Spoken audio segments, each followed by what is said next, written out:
Kerja tentang pokok-pokok pembangunan daerah dibuka. Rapat ini dinyatakan terbuka untuk umum.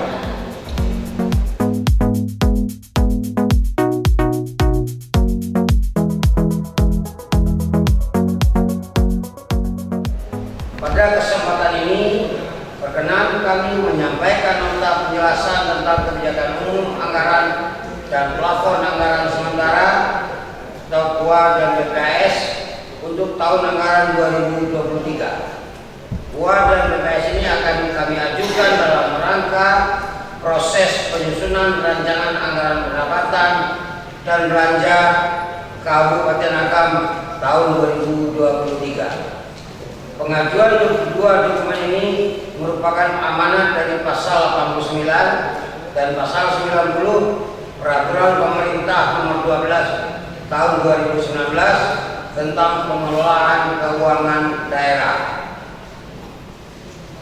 Penyusunan KUA BPS ini berpedoman kepada Rencana Kerja Pemerintah Daerah atau RKPD tahun 2023 yang sudah dibahas dan ditetapkan sebelumnya dengan tema percepatan pemulihan ekonomi dan pembangunan SDM dalam rangka meningkatkan daya saing menuju Kabupaten Agam yang lebih maju dengan prioritas pembangunan daerah tahun 2023 sebagai berikut.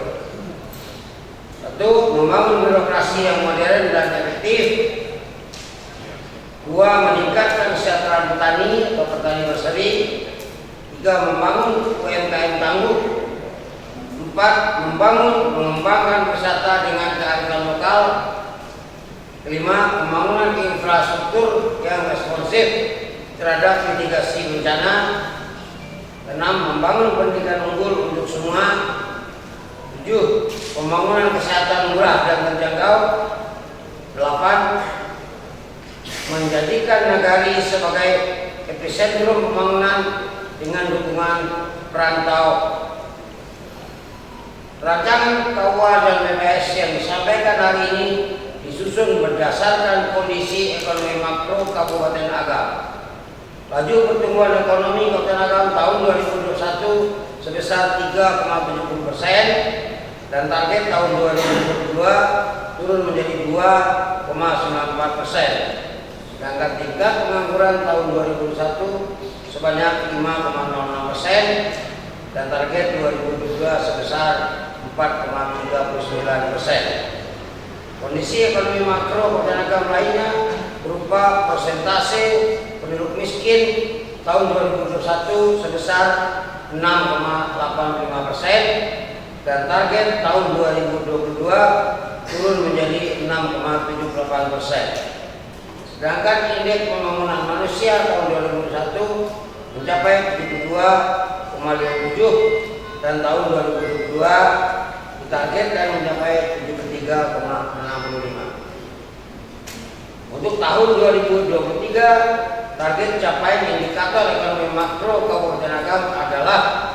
laju pertumbuhan ekonomi sebesar 4,23%. Tingkat pembangunan terbuka 4,15% dan rasio 0,23 persentase penduduk miskin 6,66% dan indeks pembangunan manusia 73,84%. Penetapan target indikator kinerja ekonomi daerah tahun 2023 berpedoman kepada RPJM Kabupaten Agam tahun 2021 sampai tahun 2026.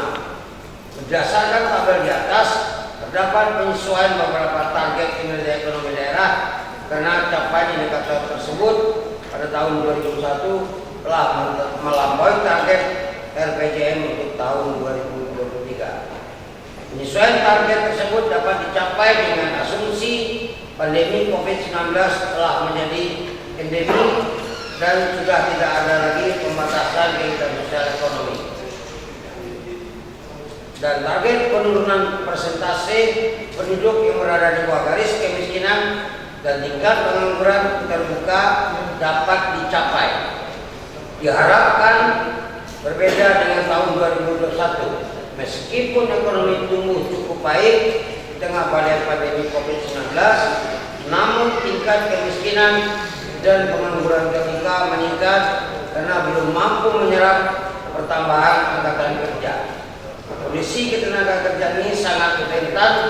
Angka pengangguran terbuka berpotensi kembali meningkat jika recovery ekonomi tidak efektif. Sementara jumlah penduduk usia angkatan kerja dan yang memasuki angkatan kerja masih menempati proporsi besar dari piramida penduduk. Sementara untuk target kinerja makroekonomi seperti pertumbuhan ekonomi, tingkat kemiskinan, dan tingkat pengangguran terbuka akan disesuaikan lagi dengan target provinsi untuk Kabupaten Agam dan mempertimbangkan percepatan penanganan dampak pandemi COVID-19. Untuk mencapai target tersebut di atas, kebijakan pembangunan ekonomi diprioritaskan kepada lapangan usaha pertanian, industri pengolahan, dan pariwisata dengan pertimbangan: 1. Lapangan usaha pertanian sebagai basis ekonomi dan mayoritas tenaga kerja bekerja di lapangan usaha ini relatif stabil dan tidak terlalu terdampak kepada pandemi COVID-19. Kedua, lapangan usaha jasa seperti hotel dan perusahaan yang notabene-nya terdampak signifikan akibat pandemi mulai bergerak seiring dengan paradigma masyarakat sekarang ini yang menganggap pariwisata itu adalah salah satu kebutuhan. 3. Meningkatnya lapangan usaha jasa distribusi barang online, meningkatnya perdagangan online untuk produk-produk UMKM. Selain mengembangkan lapangan usaha pertanian dalam arti luas, pemerintah Kabupaten Agam juga fokus pada pengembangan lapangan usaha pariwisata. Hal ini dilakukan dengan harapan dapat menjadi pengungkit untuk pengembangan lapangan usaha lainnya seperti perdagangan, kuliner, cenderamata, transportasi, termasuk pertanian itu sendiri. Kontribusi lapangan usaha wisata terhadap PDRB sampai dengan tahun 2020 masih kecil sebesar 0,78% karena belum terkelola dengan baik dan terdampak pandemi COVID-19. Namun demikian, melihat potensi yang besar di Kabupaten Agam, baik wisata alam berupa laut, danau maupun gunung, serta kekayaan wisata budaya dan sejarah Kabupaten Agam memberikan optimisme yang besar untuk dikembangkan. Saudara Ketua, Wakil Ketua dan anggota Dewan yang terhormat serta hadirin yang berbahagia. Arah kebijakan keuangan daerah berisi uraian tentang kebijakan yang akan dipedomani oleh pemerintah daerah dalam mengelola pendapatan daerah, belanja daerah, dan pembiayaan daerah. Tujuan utama kebijakan keuangan daerah adalah bagaimana meningkatkan kapasitas ini real keuangan daerah serta mengefisiensikan dan mengefektifkan penggunaan. Arah kebijakan pendapatan daerah sangat ditentukan oleh kapasitas keuangan daerah dan kerangka pendanaan pada dasarnya dilakukan dengan menganalisis sejauh mana kebijakan pengelolaan keuangan daerah dan analisis kerangka pendanaan yang dimuat dalam RPJMD 2021-2026 masih relevan atau dapat dipakai pada tahun berencana.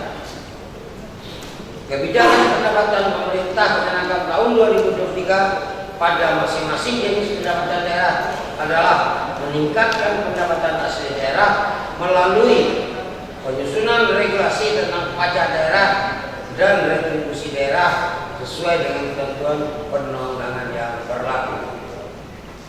Intensifikasi dan ekstensifikasi sumber pendapatan melalui penerapan secara penuh penyesuaian tarif terhadap pajak daerah dan retribusi daerah.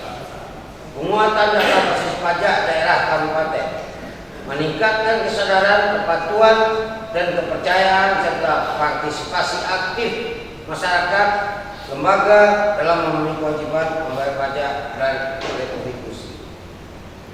peningkatan pelayanan pajak dan retribusi kepada masyarakat, yaitu melalui penyederhanaan sistem dan prosedur administrasi pemungutan pajak dan retribusi daerah.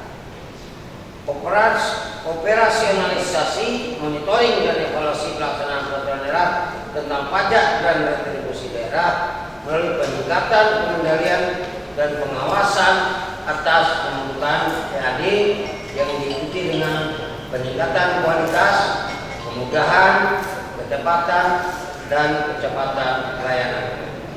Dengan upaya-upaya tersebut di atas, maka diproyeksikan pendapatan daerah tahun anggaran 2023 sebesar 1 triliun 417 miliar rupiah lebih yang bersumber dari pendapatan asli daerah sebesar 159 miliar 142 juta rupiah lebih dan pendapatan transfer sebesar 1 triliun 254 miliar rupiah lebih. Selanjutnya, belanja daerah yang merupakan semua pengeluaran yang melalui rekening kas umum daerah, rekening bantuan operasional sekolah, dan rekening badan umum daerah, dan merupakan kewajiban daerah yang tidak perlu diterima kembali oleh daerah tahun 2023 direncanakan berjumlah 1 triliun 696 miliar 355 juta rupiah lebih. Berdasarkan proyeksi pendapatan dan belanja tersebut di atas, maka Ketua PPAS tahun 2023 yang diantarkan pada hari ini dalam kondisi defisit sebesar 279 miliar 138 juta rupiah lebih. Kami berharap angka defisit ini ditetapkan secara rasional sesuai dengan perkiraan Silpa tahun 2022.